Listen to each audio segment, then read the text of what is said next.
Let me start with something that happens to all of us and usually happens without us even realizing it. Have you ever noticed that when you spend enough time around someone, you start to sound like them? It's unintentional, it's unconscious, and honestly, it's slightly embarrassing when somebody points it out. I see it with Bethany every time that she goes home to Glasgow. She's been here long enough in Desert Martin in Northern Ireland that her accent has mellowed, it's softened, and she fits right in with the good people of Desert Martin. But the moment she's back in Glasgow for more than 24 hours, she goes what I would call full Glaswegian. Gone, I've lost her, and I probably need a translator for certain phrases and words. And it works the other way too, because I remember when I went to Bible college in Edinburgh back around 2017 to 2019, that every time I came home for the holidays, someone would say, "You sound Scottish." I wasn't trying to, I wasn't even aware of it, but I'd been surrounded by it long enough that it had just seeped in. And then there's the one that really gets me. That through the years of my training for ministry and working now in gospel work and church-based ministry, people have said to me, I don't know how many times, if I had £1 for every time this had said, I would be very well off and would have a lot of pocket money. He says, "Ach, Reuben, you sound just like your dad when you preach. You get the same hand gestures, same pitch and tone of voice, same way of moving around in the pulpit." And I grew up watching my dad preach every Sunday. I sat under his voice for years, and somewhere along the way, without a single conscious decision, something of him got into me. And here is why that happens. Because you become like whatever you're around long enough. You don't try, you don't plan it, you don't even notice it happening, it just forms you. And that is exactly what Paul is talking about in 2 Corinthians 3 and 18. That is exactly what worship does. Not just your Sunday morning, but to your soul. That last week we established that worship is not a performance you attend. Worship is a posture you adopt. Worship starts not with a song, but with a surrender. But tonight I want to take you one layer deeper, because worship doesn't just require something from you. Worship does something to you. Looking to our reading, 2 Corinthians 3 and verse 18. 2 Corinthians 3 and verse 18. "And we all, with unveiled face, beholding the glory of the Lord, are being transformed into the same image from one degree of glory to another. For this comes from the Lord who is Spirit." Paul is saying here something that should stop us immediately in our tracks. Worship is not just something you do. Worship is something God uses to form you. Worship is not just expression. Worship is transformation. Worship isn't just singing. Worship is becoming. Worship is the environment where God reshapes you. And looking to the first lesson this evening is that you become whatever you behold. Paul's phrase here is striking. He uses 5 to 6 words. Beholding the glory of the Lord. And the result, being transformed into the same image. The principle underneath that is one of the most sobering truths in all of Scripture. Whatever you behold shapes you. That if you behold fear long enough, you become anxious. If you behold anger long enough, you become bitter. If you behold the culture long enough, you become confused. If you behold yourself long enough, you become exhausted.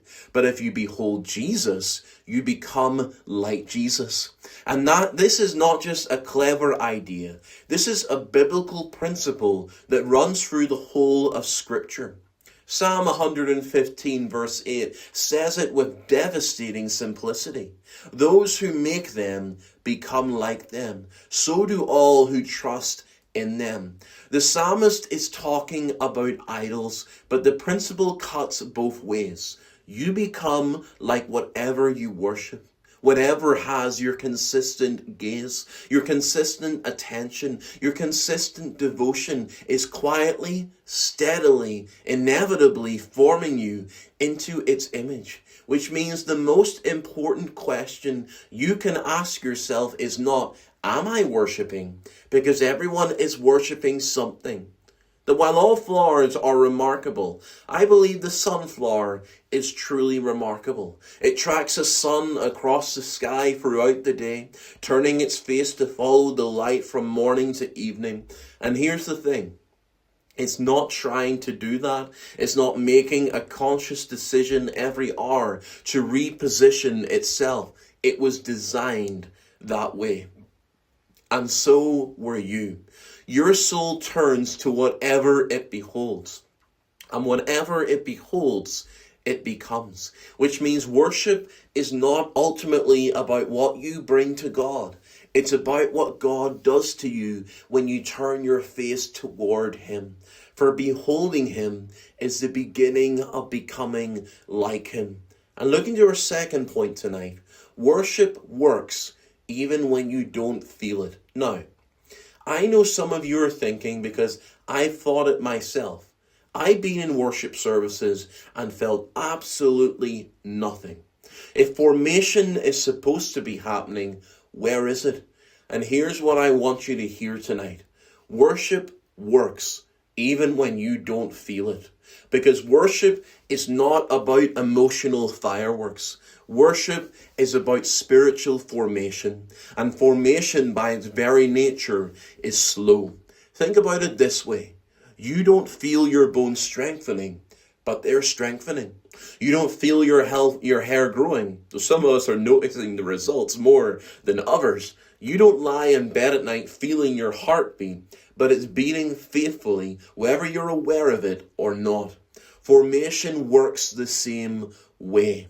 Every time you behold Him, He is shaping you. Every time you lift your eyes, He is lifting your soul. Every time you turn your attention toward Him, He is turning your heart toward holiness. You may not feel it in the moment, but over weeks, over months, over years of faithful worship, you will look back and realize you are not the same person you were. Not because of a single mountaintop moment, because of 10,000 small surrenders of your gaze. Most of us assume that if we can't feel worship working, it isn't. But I want to tell you about a woman who proved that wrong in the most extraordinary circumstances imaginable. Amy Carmichael was a missionary to India in the late 1800s who spent her life rescuing children from temple prostitution, one of the most dangerous and costly forms of Christian ministry you can imagine. But what most people don't know about Amy Carmichael is that for the last 20 years of her life, she was completely bedridden due to a severe injury. She never left her room. She couldn't attend a church service. She couldn't stand in worship. She couldn't do almost anything she had spent her whole life doing. And those 20 years produced some of the most profound devotional writing in the history of the Christian faith. Because Amy Carmichael understood something in that room that most of us miss in all of our activity. Worship is not about the posture of your body. It's about the direction of your gaze. And Amy, she kept her gaze fixed on a bed, in pain, unable to move, and God kept forming her. Formation doesn't require the right circumstances. It doesn't require the right atmosphere, the right song, or the right feeling. It just requires a consistently turned face. Augustine said something that cuts right to the heart of why this matters. He said, sin is disordered love. Meaning, we don't always love wrong things. We love the right things in the wrong order. We love comfort more than calling. We love approval more than obedience. We love control more than surrender. Worship fixes that. Worship puts God back at the center. It reorders your desires. It realigns your priorities. It resets your heart. And the writer of the Hebrews tells us exactly how that reordering happens. Hebrews 12 and verse 2. Looking to Jesus, the founder and perfecter of our faith. Not fixing our feelings, not fixing our circumstances, not fixing our performance, fixing our eyes. The solution to disordered love is a redirected gaze. And that redirected gaze, sustained, faithful, repeated, is exactly what worship is. You know that moment when your phone screen rotates the wrong way and everything feels slightly off, and then it clicks back upright into place and suddenly everything makes sense again? Worship is the moment that God turns your soul back upright. Worship works whether you feel it or not, because God is always forming what you're faithfully offering. And then we come to our final point tonight, and that is formation is gradual and not instant. Look at how Paul phrases the transformation. From one degree of glory to another. Not all at once, not in a single worship set, not in one powerful night. Degree by degree, moment by moment, day by day. Worship is not microwave spirituality. Worship is slow cooker formation. And we live in a world that is almost no patience for slow. We want the instant result, the overnight transformation, the dramatic before and after. And when it doesn't come that fast, we assume it isn't coming at all. But that is not how God works, and it is not how holiness is built. Think about John Wesley that we mentioned last week, whose legacy is in the very bones of this church. Wesley didn't become the man who circled the earth 10 times on horseback and preached 40,000 sermons overnight. He was formed gradually, faithfully, degree by degree, through a daily rhythm of surrender and beholding. The person you are becoming is being shaped right now by what you are consistently turning your eyes toward. Not by a single dramatic decision, but by 1,000 quiet ones. Worship is not a moment you feel, it's a process you live. Before we close tonight, I want to ask you a question that I think is one of the most important questions that you can ask yourself. Who are you becoming? Not who do you want to be, not who do you think you should be, but who are you actually becoming right now in this very season? Because you are being formed by something. The question is not whether formation is happening in your life. Formation is always happening. The question is, what are you being formed by? What are you beholding most consistently? What has your eyes? What has your attention? What did your mind drift to when there's nothing else pulling it? Because whatever that is, it is forming you quietly, steadily, and inevitably. And tonight, God is inviting you to behold him again. Some of you who are here need formation in patience, and you've been trying to manufacture it through human willpower. Behold him.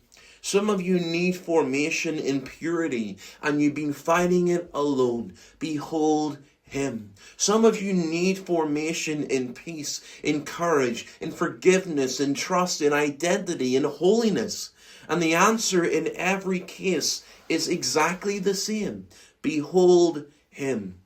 And let him do what only he can do. Because worship isn't just something you do. It's something God uses to form you. And we all, with unveiled face, beholding the glory of the Lord, are being transformed into the same image from one degree of glory to another. Degree by degree, moment by moment, beholding by beholding. That is a habit that builds formation.